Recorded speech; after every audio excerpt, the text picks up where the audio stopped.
So my wife had a 4 o'clock appointment at the studio, and I told her, "Hey, I got some free time. You mind if I tag along? I just want to see her work. It's exciting to me."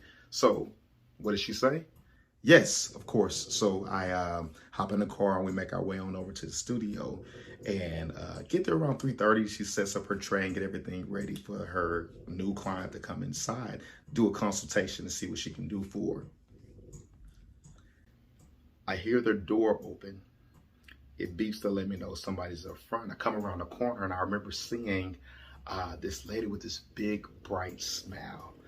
And the first thing that I noticed, her brows. Her brows were blue.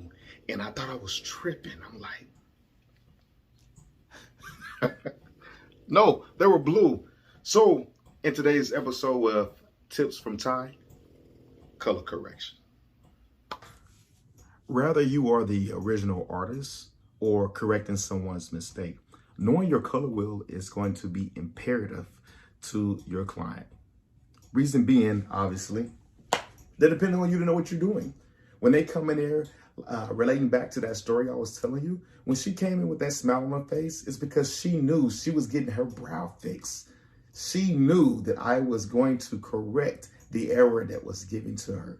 Now, not to say that it's possible, because it's also my responsibility to make sure that if the brow cannot be corrected, I suggest a removal.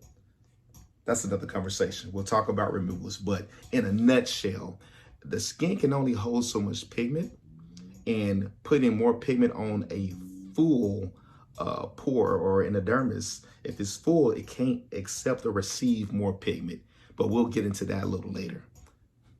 As of right now, I want to go through the colors on the wheel for you and demonstrate how I use the primary colors to help me understand what color would be needed to be added to a brow. So your primary colors are your yellow, red, and blue.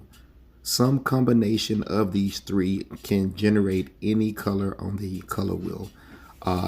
In the sense of permanent makeup, I would say in my experience, I have to generate some form or some shade of brown. Combining these three colors together gives you a brown color. It's just a matter of how much blue, how much red, and how much yellow will be put inside. Now that we got all three of those colors spread out a little bit, let's take a little bit of this yellow and combine it with an even amount of this blue.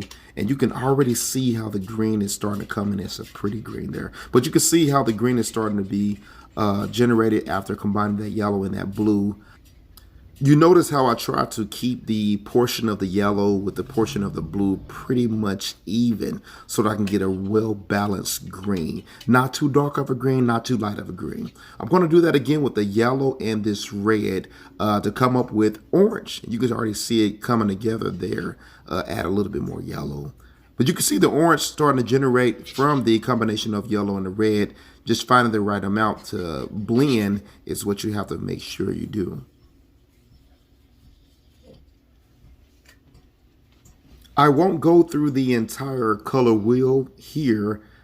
Just wanted to show you how those colors being mixed together can generate other colors. What I will do is show you how we generate brown. Yellow, red, and blue. I try to keep it balanced between the three, and I like to call this a cold brown. Primarily because the blue that I'm using is pretty dark. So it's going to be more of a cold brown, and I'll show that at the very end, but it is a form of brown. This is going to be another one that you'll see on eyebrows, is that color there. So it's always recommended to use 12 to 15 drops of color or ink whenever you're going to do some brows. So what I'm going to do, if you look at the top of the page, I'm using blue in 3 different sessions. I'm using 2 drops in one session, 1 drop in another, and 1 in the other. I'm going to balance it out, putting 2 reds in the middle, one red on the first one red on the last one, and last but not least, 1 yellow on the first one, 1 yellow in the middle, and 2 yellow at the very end. Now, the reason we do this is we're going to always try to match up a color, what they call the target color, whenever you're doing your PMU. So this is an example of combining the colors and finding the right balance for the client's targeted color. that's their matching up their undertone and matching up their hair to make sure that the brow come out looking like it's in sync with the a natural look. So let's go ahead and mix these up. This is again the Code Brown that we're making. I use 2 dabs of blue, 1 red, 1 yellow. This middle option has 2 dabs of red, 1 yellow, 1 blue. I did this and the outcome should be more of a reddish brown. It should be more of a reddish brown once I slide it down a page here. And again, I'm creating these colors based off of the situation as the client is having with their brow and trying to get it corrected. And you'll see there on the page, it's got a brown in it and it's also got a hint of red. And last but not least, we're going to go with 2 yellows, 1 red, and 1 blue. This is probably one of my favorite favorite browns. It's probably going to be used the most when it comes to color correction. For those of you familiar with Even Flow, that's a ink company or ink provider.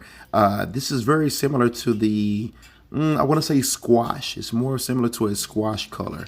You'll see this used very often when it comes to color correction.